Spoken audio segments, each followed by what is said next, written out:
नमस्कार दोस्तों। Recently Kerala government के द्वारा एक ऑर्डिनेंस लाया गया है। इस ऑर्डिनेंस के थ्रू जो केरला का पुलिस एक्ट है जो कि 2011 में आया था, इसके अंदर कुछ अमेंडमेंट किया गया है। अब ये जो अमेंडमेंट है ये काफी ज्यादा कंट्रोवर्शियल बताया जा रहा है। आप यहां पर न्यूज में देख सकते हैं, Kerala governor signs controversial police act amendment ordinance.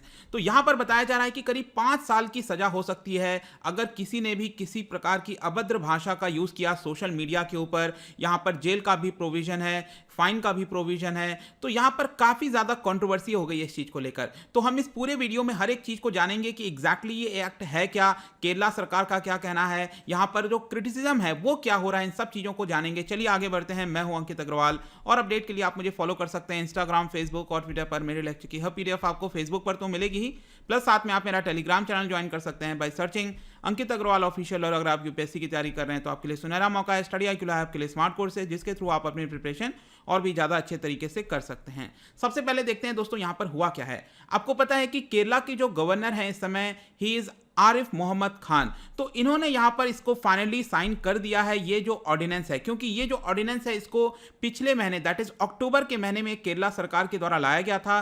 Finally जाकर इसको सिग्नेचर दे दिया गया है। और ये जो बेसिकली ऑर्डिनेंस है ये चेंज करेगा केरला पुलिस एक्ट के अंदर। ये एक्ट 2011 में लाया गया था। यहां पर जो लेफ्ट की सरकार है केरला में, उनका ये कहना है कि ये जो अमेंडमेंट हम लेकर आ रहे हैं केरला पुलिस एक्ट के अंदर, ये बेसिकली जो वुमेन हैं और जो चिल्ड्रन हैं उनकी सुरक्षा के लिए लाया जा रहा है। साइबर अटैक जिस प्रकार से वुमेन के ऊपर होता है, चिल्ड्रंस के ऊपर होता है, इसको देखते हुए यहां पर यह एक्ट लाने की कोशिश की जा रही है। लेकिन जो ऑपोजिशन है उन्होंने यहां पर कहा है कि जो फ्रीडम ऑफ एक्सप्रेशन है उसको कर्टेल कर रही है लेफ्ट की सरकार केरला के अंदर। तो इसके बारे में और जानेंगे। लेकिन अमेंडमेंट क्या है बेसिकली, तो आप यहां पर देख सकते हो कि ये जो एक्ट है that is Kerala police act, इसके अंदर एक सेक्शन यहां पर ऐड किया जा रहा है और ये सेक्शन का नाम होगा 118A। ये एक नया सेक्शन इसके अंदर ऐड किया जा रहा है। अब इसके थ्रू क्या होगा कि अगर कोई भी पर्सन किसी भी प्रकार का डेरोगेटरी कंटेंट डालता है, प्रोड्यूस करता है, पब्लिश करता है, डिसमिनेट करता है सोशल मीडिया के थ्रू, किसी भी माध्यम से अगर सोशल मीडिया पर ये चीजें पोस्ट की जाती हैं, उस केस में 5 साल की सजा डायरेक्टली हो सकती है और 10,000 का फाइन भी लगाया जा सकता है। तो बेसिकली मोटिव क्या है यहां पर, केरला सरकार क्या कह रही है इस पर्टिकुलर अमेंडमेंट को लेकर। तो देखिए यहां पर रिसेंटली क्या हुआ था, एक काफी हाई प्रोफाइल केस आया था केरला में, जहां पर एक पर्सन है, एक यूट्यूबर था बेसिकली, वो यूट्यूब चैनल पर काफी अभद्र भाषा का इस्तेमाल करता था, गलत गलत चीजें बोलता था वुमेन के ऊपर। और इसी को लेकर क्या हुआ कि एक संगठन, एक महिलाओं का संगठन ने कानून को अपने हाथ लेने की कोशिश की और यहां पर जो ब्लॉगर था उसको एक तरह से कन्फ्रंट किया। तो ये बेसिकली यहां पर कानून को करना चाहिए था इस तरह की चीजें, लेकिन वुमेन ने अपने आप इसको ले जाकर करने की कोशिश की। तो केरला सरकार का यहां पर कहना है कि हम इस तरह की चीजें ना होने दे वापस से केरला के अंदर, समाज के अंदर। इसलिए यहां पर एक इफेक्टिव लॉ की आवश्यकता है। एडमिनिस्ट्रेशन का यह कहना है कि अगर किसी भी कानून, कोई भी कानून अगर नहीं होगा, एब्सेंस होगा कानून का, तो यहां पर इस तरह के जो चैनल्स हैं, इस तरह के जो लोग हैं, उनको और ज्यादा प्रोटेक्शन मिल जाएगी और वो और ज्यादा एनकरेज हो जाएंगे इस तरह की चीजें करने के लिए। लेकिन ऑब्वियसली बात है, इसको लेकर जो अपोजिशन है और बाकी क्रिटिसिज्म है काफी ज्यादा देखने को मिल रहा है। आपको पता है कि केरला में इस समय LDF की सरकार है, that is left democratic front, जिसके अंदर CPM हो गया, CPI हो गया, ये सभी पार्टीज आपको मिलेंगे। तो CPM लेड ये पूरी सरकार है एक तरह से आप कह सकते हो। लेकिन इसके अंदर जो CPI है उनका क्लियर तौर पर एक ऑपोजिशन आया है इसको लेकर कि आखिरकार सरकार इसको क्यों लाना चाहती है। उसको एक तरह से एंटी मीडिया पुलिस अमेंडमेंट बोला गया है CPI के द्वारा।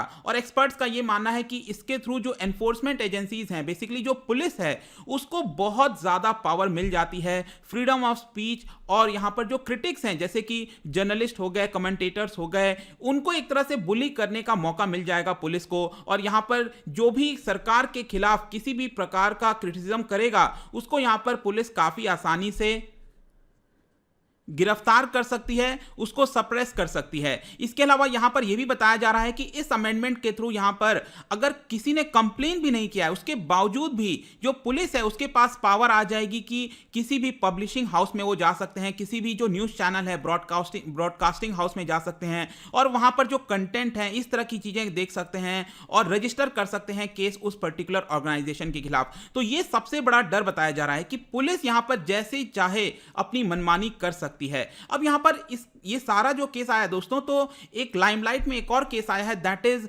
The case of section 118D of Kerala police act. जी हां, यहां पर अभी आज हम क्या बात कर रहे हैं कि एक नया सेक्शन ऐड किया गया है जिसका नाम है 118A, लेकिन 2015 के पहले एक और सेक्शन ऐड किया गया था, इसका नाम था सेक्शन 118D। तो इस पे क्या हुआ था कि सुप्रीम कोर्ट के अंदर यह मामला चला गया और इसको सुप्रीम कोर्ट ने अनकॉन्स्टिट्यूशनल बताया था और यह पूरा आपका रद्द कर दिया गया। बेसिकली क्या है कि केरला में एक एडवोकेट है अनूप कुमारन, उन्होंने 2015 में इस मामले को लेकर वो सुप्रीम कोर्ट गए और यहां पर उनका कहना था कि जो केरला सरकार ये एक सेक्शन ऐड किया है केरला पुलिस एक्ट के अंदर, दैट इज 118D, ये कहीं ना कहीं कर्टेल करता है फ्रीडम ऑफ स्पीच को। इसी को देखते हुए सुप्रीम कोर्ट ने फाइनली डिसाइड किया कि ये जो एक्ट है आपका, एक नया सेक्शन ऐड किया गया है 118D under Kerala police act, ये अनकॉन्स्टिट्यूशनल है और इसको रद्द कर दिया गया। तो उन्होंने फिर से ये बताया कि ये जो नया एक्ट नया अमेंडमेंट लाया जा रहा है और ये सेक्शन ऐड किया जा रहा है 118A, इसको भी लेकर मैं हाई कोर्ट पहले जाऊंगा और सरकार का कहना है पर कि वो लोगों के सुरक्षा के लिए इस तरह के अमेंडमेंट लेकर आई है, स्पेशली वुमेन के लिए। लेकिन रियलिटी अगर आप देखोगे तो यहां पर जो अथॉरिटीज हैं उनको एक तरह से मौका मिल जाएगा कि कोई भी उसके ऊपर क्रिटिसिज्म हो तो उसके आवाज को दबाया जा सके, ऐसा यहां पर अनूप कुमारन जी का कहना है। इनफैक्ट यहां पर जो सरकार है वो क्या क्लैरिफिकेशन दे रही है, इसको भी हमें देखने की आवश्यकता है। तो जो केरला की सरकार है इस समय ये कह रही है कि उसका कोई भी मकसद नहीं है यहां पर पॉलिटिकल सटायर को रोकने का। जो कोई भी रिपोर्ट करता है न्यूज़पेपर्स में या फिर कोई भी कमेंट्री करेगा सरकार के खिलाफ, उसके ऊपर हम किसी भी प्रकार का कोई भी एक्शन नहीं लेंगे। लेकिन यहां पर जो मेन मकसद है वो ये है कि सोशल मीडिया के अंदर जिस तरह से चीजें चल रही हैं उसको एक तरह से कंट्रोल करने की कोशिश करेगी सरकार, ऐसा यहां पर गवर्नमेंट का क्लैरिफिकेशन आया है। इनफैक्ट यहां पर सरकार जब पिछले महीने ये अमेंडमेंट अनाउंस की थी तो उनका एक और तर्क था कि केरला हाईकोर्ट ने खुद यहां पर पुलिस को कहा है, केरला की जो पुलिस है, स्टेट पुलिस है, उनको यह कहा था कि एक नेसेसरी स्टेप लेना चाहिए कि जो सोशल मीडिया के अंदर जो पूरा कैंपेन और इस तरह की चीजें चल रही हैं तो पुलिस को एक तरह से कुछ स्टेप लेना चाहिए। तो इन सभी चीजों को देखते हुए हमने ये चीज लेकर आए हैं। यहां पर एक और यहां पर तर्क दिया गया केरला सरकार के द्वारा कि कोविड-19 के समय अगर आप देखोगे तो सोशल मीडिया में जो क्राइम्स हैं वो काफी तेजी से राइज हुआ है और यहां पर लीगल कोई भी प्रोविजन नहीं है जिसके थ्रू हम कोई भी एक्शन ले सकेंगे। सुप्रीम कोर्ट ने यहां पर पहले सेक्शन 118D को हटा दिया था और उसको पहले आपको याद होगा कि 2015-16 में कि जो आईटी एक्ट था, जो सेंट्रल एक्ट था आपका इंफॉर्मेशन टेक्नोलॉजी एक्ट, और उसके अंदर section 66A, I am sure आप सब लोग इस केस को जानते होंगे श्रेया सिंघल केस के नाम से, इसको भी यहां पर अनकॉन्स्टिट्यूशनल डिक्लेयर कर दिया गया था सुप्रीम कोर्ट के द्वारा। ये जो सेक्शन 66A है, क्योंकि इसके थ्रू यहां पर सेंट्रल गवर्नमेंट और एजेंसीज के द्वारा गिरफ्तार किया जाता था। तो यहां पर बेसिकली जो केरला सरकार है वो ये कह रही है कि इसको अनकॉन्स्टिट्यूशनल डिक्लेयर तो कर दिया गया, लेकिन इसको रिप्लेस करने के लिए किसी भी प्रकार का नया लॉ नहीं लाया गया है और इसी वजह से हमें ये जो नया एक्ट है, ये जो आपका अमेंडमेंट है, वो हमें लाने की आवश्यकता पड़ रही है। तो आई होप दोस्तों यहां पर जो भी है क्रिटिसिज्म है, क्या तर्क है सरकार का, क्या क्या चीजें हैं इसके अंदर, वो सभी कुछ मैंने आपको बता दिया है। लेकिन जाने से पहले मुझे एक कोट याद आ रहा है। क्या आपको पता है ये इदी अमीन कौन थे? ये बेसिकली युगांडा के one of the cruelest dictator माने जाते हैं। पूरे वर्ल्ड हिस्ट्री में अगर आप देखोगे he is considered to be one of the cruelest dictator. जी हां, करीब 1970s में ये प्रेसिडेंट रह चुके हैं युगांडा के, और उनका एक बयान था काफी फेमस है, that is there is freedom of speech but I can not guarantee freedom after speech. तो आई एम श्योर कि ये सारी चीजें देखकर आप काफी कुछ जानने को इस वीडियो में मिला होगा। जाने से पहले, क्योंकि हम यहां पर साइबर चीजों की बात कर रहे हैं, तो यहां पर रिसेंटली जो सर्ट इन है, जो एजेंसी है भारत की, Indian computer emergency response team, उन्होंने रिसेंटली अलर्ट किया था यूजर्स को एग्रेगोर के बारे में, EGREGOR। तो ये किस प्रकार का साइबर अटैक है, आपके एग्जाम में आ सकता है? आप मुझे इसका आंसर कमेंट में बताइए। मैं इसका जो राइट आंसर है अपने इंस्टाग्राम पर तो डालूंगा ही, अगर आप इंस्टा पे नहीं हो तो कोई बात नहीं, आप टेलीग्राम से इसका राइट आंसर ले सकते हैं। मैं कई सारे MCQs यहाँ पर डालता रहता हूँ, आप स्टोरीज में जाकर प्ले कर सकते हो। अगर आप मुझसे इकोनॉमी पढ़ना चाहते हैं, कोई भी कोर्स परचेज करना चाहते हैं, स्टडी IQ ऐप पर जा सकते हैं। आई होप कि ये वीडियो आपको पसंद आया होगा। मिलता हूँ आपसे next time. Till then, thank you very much, see you soon.